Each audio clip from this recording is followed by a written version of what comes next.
শুভ জন্মাষ্টমী। তো সকালের ভিডিওটা তো এই পর্যন্তই শেষ করেছিলাম, যে সকালে কি করে আমার গোপালকে স্নান ধান করিয়ে সকালে কিভাবে আমি পুজো করি জন্মাষ্টমীর দিন।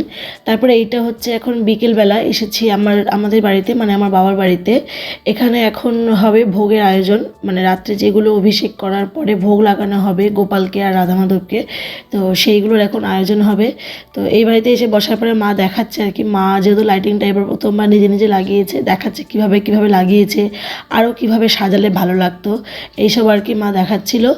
আর তারপরে তো এদিকে রেডি হচ্ছিল জন্মাষ্টমীর মেন যেটা তালের বড়ার জোগাড় চলছিল। এখানে মা তাল ঘষছিল, এদিকে আমি লুচি হবে, লুচির আটাটা মেখে দিয়েছিলাম। আর এই দেখো জন্মাষ্টমী মানে পরিপূর্ণ যেটা হয়েছে আর কি, এই বৃষ্টি, এত বৃষ্টি, মানে ঝমঝম করে বৃষ্টি হয়েছিল আর চারিদিক এত অন্ধকার আর মেঘ হয়েছিল। তো মানে এটা বৃষ্টির জন্য মনে হচ্ছিলো যে হ্যাঁ জন্মাষ্টমী একদম কমপ্লিট।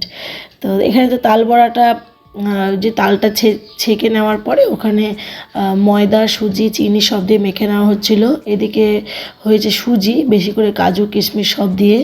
তারপরে এখানে তালের বড়াটা ভেজে নেওয়া হচ্ছে, এরপরে তালের ক্ষীরটা হলেই হয়ে যাবে। এই যে এখানে তালের ক্ষীরটা হচ্ছে।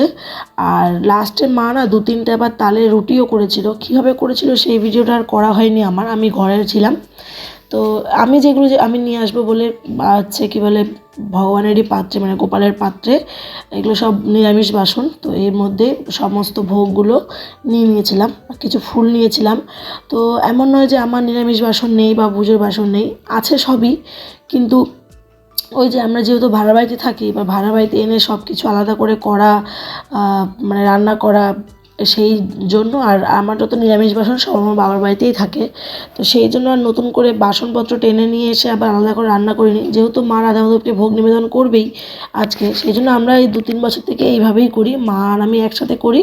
করার পর আমি কিছুটা নিয়ে আসি, নিয়ে এসে সেটা গোপালকে ভোগ লাগাই। এদিকে মাও পুজোর জোগাড় যন্ত্র সব শুরু করে দিয়েছে, রাধা মাধবকে সাজাচ্ছিল। তারপর আমি বাড়ি এসেছি, বাড়ি এসে যা যা ভোগ নিয়ে এসেছিলাম সেগুলো তো বের করে রেখেছি, আর দই মিষ্টিটা বাকি ছিল সেটা নিয়ে এসছে। মেয়ে আর হাজব্যান্ড বেরিয়েছিল, ওরা দই মিষ্টি আর কেকটা নিয়ে এসেছে।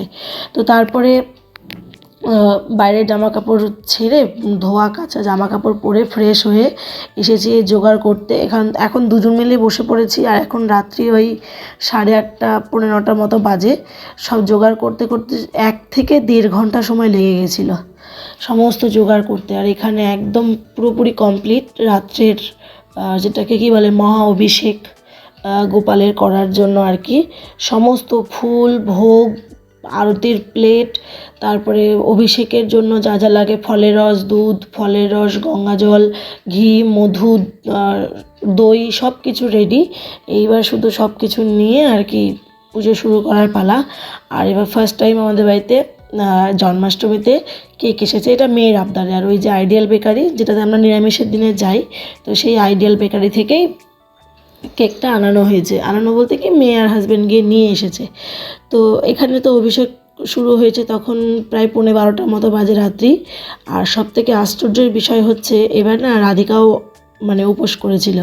উপোস বলতে ও তো আর নির্জলা থাকতে পারে না, ছোটো বাচ্চা মানুষ, ওকে কোনোভাবেই আমরা খাওয়াতে পারিনি। খাবার বলতে দুধ বলো, একটু ভেবেছিলাম সেদ্ধ ভাত করে দেবো ওকে আলাদা করে, সেটা বলো, আমরা কেউ মানে ওরকম অনেক বুঝিয়েও খাওয়াতে পারিনি। তো ও সারাদিনে মাত্র 2বার ফল আর 2 গ্লাস জল খেয়েছে, কি না উপোস থাকবে রাত্রেবেলা গোপালের অভিষেক করবে বলে। আর দেখলাম ও বাড়িতেই আছে, আর ও মানে সেরকম অসুবিধা হচ্ছিল না, বেশ অ্যাক্টিভ ছিল, সেজন্য আমরা আর জোর করে ওকে আটকাইনি। তো উপোস ছিল, আর যেহেতু উপোস ছিল পরের দিন সে কারণে স্কুল পাঠাইনি, শরীর কীরকম থাকে না থাকে। তো এই হচ্ছে ব্যাপার। তো প্রথমে মেয়ে অভিষেক করলো, সবথেকে বাড়ির কী বলবো ছোটো মেম্বার এত কষ্ট করে এত রাত্রি পর্যন্ত উপোস আছে, ওই জন্য সবার আগে মেয়ে করলো। তারপর এখানে হাজব্যান্ড করছে, ঘি মধু চন্দন সব কিছু ভালো করে মাখিয়ে, তারপরে ফলের রস আর দুধটা দিয়ে, তারপরে হচ্ছে তোমার গঙ্গা জল দিয়ে ভালো করে স্নান করিয়ে ওপর থেকে একটু ফুল দিয়ে দিয়েছে। এই তো আমার গোপালের অভিষেক হয়ে গেছে।